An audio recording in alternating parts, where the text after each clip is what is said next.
20 000 km d'ici, à 20 000 km de la Finlande, de l'autre côté de la planète, il fait beaucoup moins chaud qu'ici, c'est l'hiver. En Nouvelle-Zélande, on vient de disputer la 7e manche du championnat du monde des rallyes. On y a vécu à nouveau de fabuleuses passes d'armes entre les virtuoses du pilotage sur terre.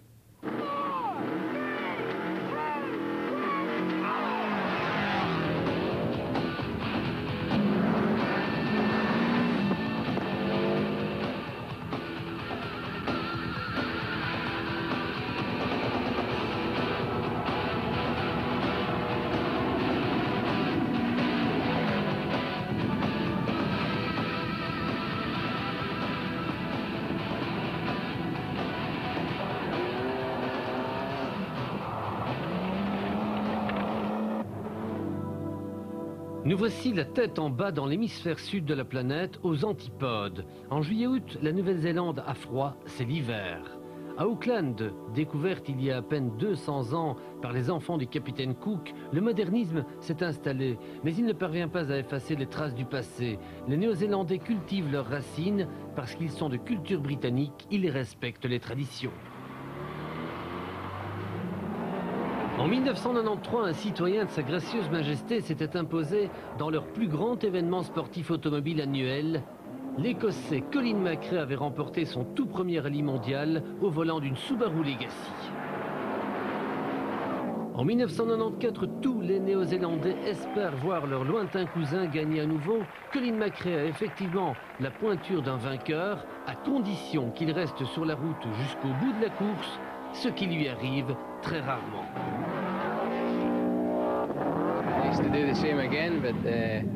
C'est évident que j'ai envie de gagner une deuxième fois, mais les autres veulent aussi gagner. Ça va chauffer très fort. La coalition contre McRae est solide. Carlos Sainz, le matador revigoré, Juha Kankkunen, le quadruple champion du monde, Didier Auriol, candidat au titre 94.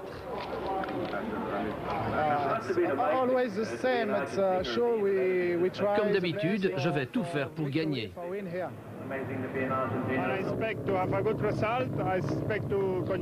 J'espère réaliser un bon résultat pour garder la tête du championnat du monde.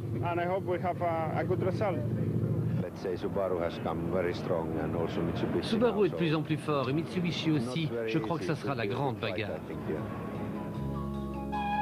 Par sa situation géographique, le rallye de Nouvelle-Zélande représente un enjeu stratégique de taille pour les constructeurs japonais. Subaru, Toyota et Mitsubishi convoitent les vastes marchés de l'Océanie, surveillés par Ford.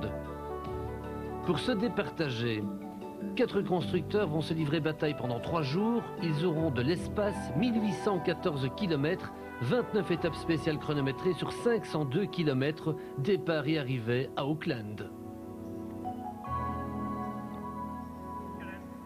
Kankkunen prend beaucoup de risques dans Totara Park. Il veut gagner ce premier sprint court mais violent. Il signe 1 minute 24 secondes, temps à battre.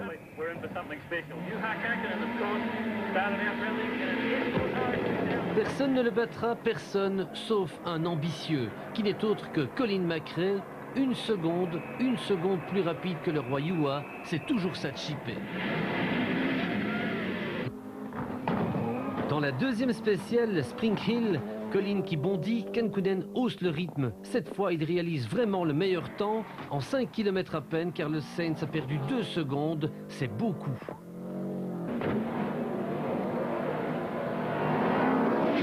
Didier Auriol en a perdu 4. C'est énorme.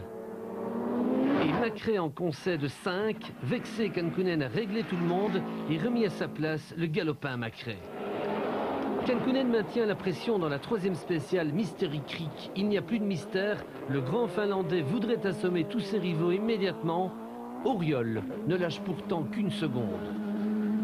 Et McRae n'en perd que 2 en pilotant de façon très propre. C'est rare de ne pas le voir escalader les talus.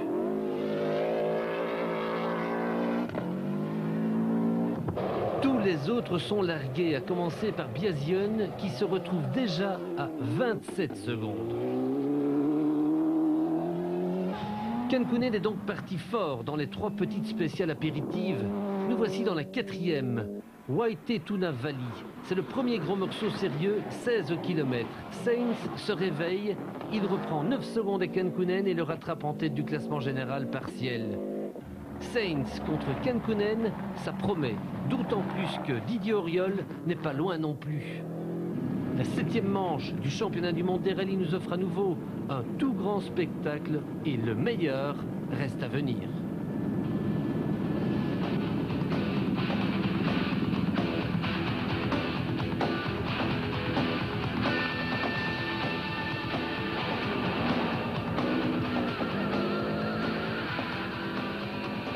Le long de la côte de Wanga, avec vue sur la mer de Tasmanie, Macrae place sa première offensive sur un long secteur de 30 km. Il remporte son premier succès partiel. Par contre, son camarade d'écurie Carlos Sainz doit abandonner, moteur cassé.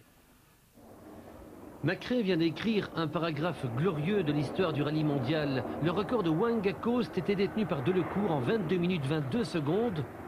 Macrae pulvérise ce record de 38 secondes. Son pilotage moins désordonné et l'agilité de la Subaru le rendent inabordable. Un Macrae purifié gifle Kankkunen de 14 secondes et Didier Auriol de 18 secondes.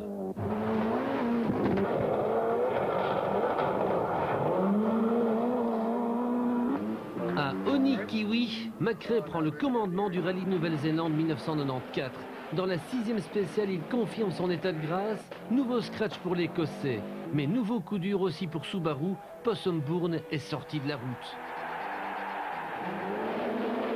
Didier Auriol réplique dans la 7e spéciale en réalisant enfin son premier scratch, mais Macrae lui assène aussitôt 2 claques magistrales dans les 9e et 11e spéciales. Macrae est vraiment le plus rapide, c'est indiscutable. Avoir rejeté un Kankkunen très agressif à 44 secondes, c'est une référence de choix. Kankkunen est humilié, il doit cependant se rendre à l'évidence, Macrae a été le plus fort.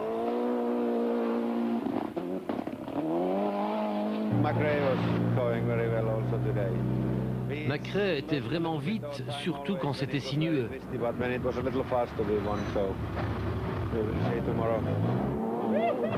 Didier Auriol n'est pas loin de penser la même chose. Que faire contre un Macrae aussi bien inspiré et aussi bien armé? On verra demain s'il ira encore aussi vite. Macrae a donc déjà passablement dégoûté ses rivaux. 5 scratchs sur 11, c'est une option nette sur la victoire totale. Au classement de cette première journée menée pied au plancher, Biasion est 6e à 1,35. Vatanen se retrouve à 1,49 en bagarre avec Schwartz. Auriol est à 51 secondes de Macrae. Kankkunen à 44. Macrae est bien parti pour gagner. C'est encore long et tout peut arriver, par exemple une petite faute. Le jour frileux se lève sur les collines néo-zélandaises, mais les sources d'eau chaude et les puissants geysers de ce pays volcanique ne réchauffent pas l'atmosphère hivernale. Pourtant, les fumerolles bouillonnent d'impatience, car l'heure de vérité va sonner dans une étape majestueuse. Motu Road, la route de Motu. Quelquefois, les dieux maoris, très redoutés en Nouvelle-Zélande, y frappent sur la tête des insolents.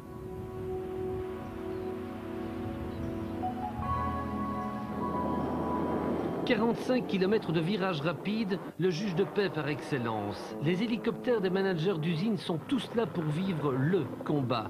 C'est ici que les 2 toyotistes doivent livrer l'assaut contre Macrae. Kankkunen vole de bosse en courbe, il est en totale attaque. Trop généreux peut-être, le roi Yua commet une erreur, l'une des rares erreurs de sa fantastique carrière aux 21 victoires. Un tête-à-queue lui coûte 1 minute, un handicap insurmontable dorénavant.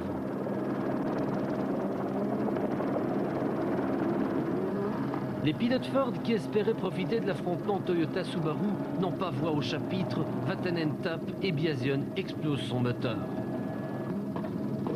Reste Didier Auriol. Le Français se bat avec l'énergie du désespoir pour faire vaciller Macrae. Auriol donne le maximum et en termine en 37 minutes 46 secondes.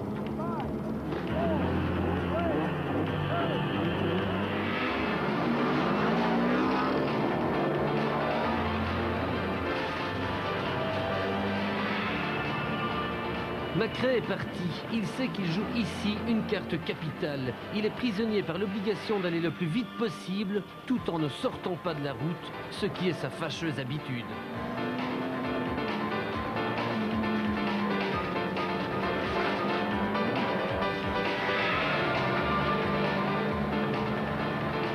Macrae donne la leçon à tout le monde.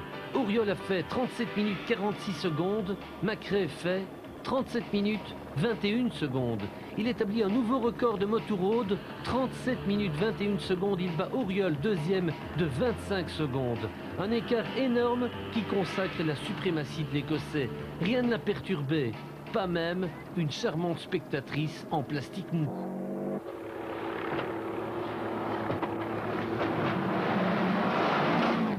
I didn't think so. The car's working very well in the twisty stages. Il n'y a pas de secret, la voiture marche super bien, particulièrement sur les routes sinueuses, et je me sens bien. Macrae a désormais sur les épaules toute la responsabilité de l'investissement colossal de Subaru.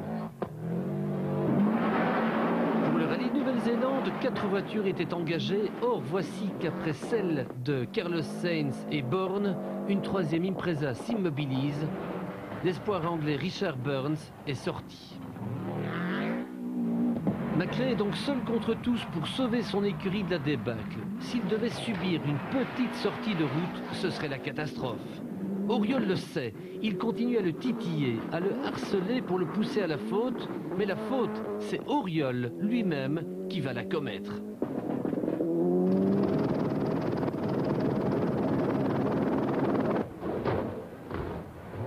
Toutefois, il ne perd que 20 secondes dans cette touchette, mais sa Celica a souffert.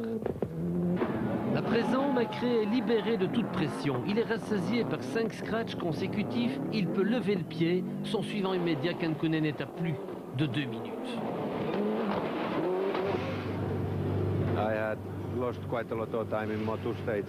J'ai perdu trop de temps dans Moto ce matin. Il n'empêche, Colin est trop rapide pour nous. Au terme de cette deuxième journée, les choses sont claires. Kankkunen est à 2 minutes 9 secondes de Macrae qui va assurer sa victoire. Schwartz et Vatanen vont se battre pour une 3e place de consolation. 6e, Auriol à 11,26. Sa sortie de route a détraqué sa boîte et son différentiel central. Piment de la plongée finale vers Auckland, l'explication décisive entre Schwartz et Vatanen. La Mitsubishi Lancer Evolution 2 du jeune Allemand Armin Schwartz est en progrès constant et son pilote semble calmé par rapport à ses excès antérieurs.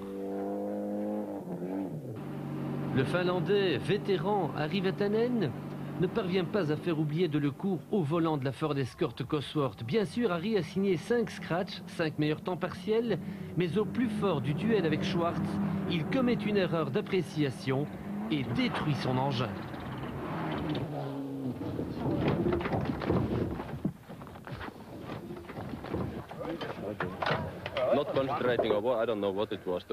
Je n'étais pas assez concentré, je ne réalise pas bien ce qui s'est passé. Effectivement, il y avait un gauche. Schwartz passe sans un regard, il est 3e. La sortie de Vatanen permet à Auriol d'empocher in extremis la 5e place et des points précieux. Il prend donc la tête du classement mondial des pilotes.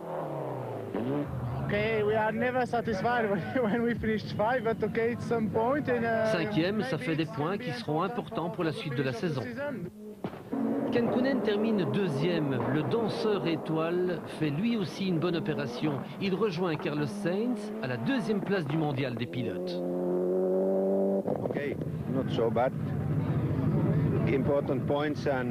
Ce n'est pas si mal, ça fait des points importants et j'essaierai de gagner le suivant. L'Écossais Colin Macrae en termine avec sa balade irlandaise. C'est sa 2e victoire mondiale, la 2e consécutive en Nouvelle-Zélande. Les Néo-Zélandais sont fiers du triomphe de leurs cousins lointains. Leurs innombrables moutons vont fêter cela très longtemps. wasn't so easy. It was very, very difficult to drive for 2 days. Vous savez, c'était très difficile de rouler pendant 2 jours à 80% de mes possibilités sans faire de faute. Classement général final du rallye Nouvelle-Zélande 94, 1 Macrae, 2 Kankkunen, 3 Schwartz, 4 Ericsson, 5 Auriol. Le bouillonnant Colin McRae peut faire sauter le bouchon de champagne, il l'a doublement mérité. Mais Derek Ringer, le copilote de McRae, qui est depuis 5 ans le copilote le plus secoué du monde, n'est pas encore remis de ses émotions néo-zélandaises. Juha Kankkunen, de sa poigne de fer, va lui montrer comment on doit déboucher un magnum. Il est vrai que le grand Finlandais en a l'habitude. Au classement mondial des pilotes, Kankkunen est maintenant deuxième à égalité avec Sainz, 72 points chacun, à 3 petits points d'Auriol. Chez lui en Finlande, Kankkunen peut espérer gagner sa 22e victoire et envisager du coup un 5e titre mondial. S'il gagnait en Finlande, il offrirait du même coup le titre des constructeurs à Toyota, qui n'est plus menacé que par Subaru. Mais attention, Ford pourrait brouiller tous les pronostics, car en Finlande, Delecourt est de retour.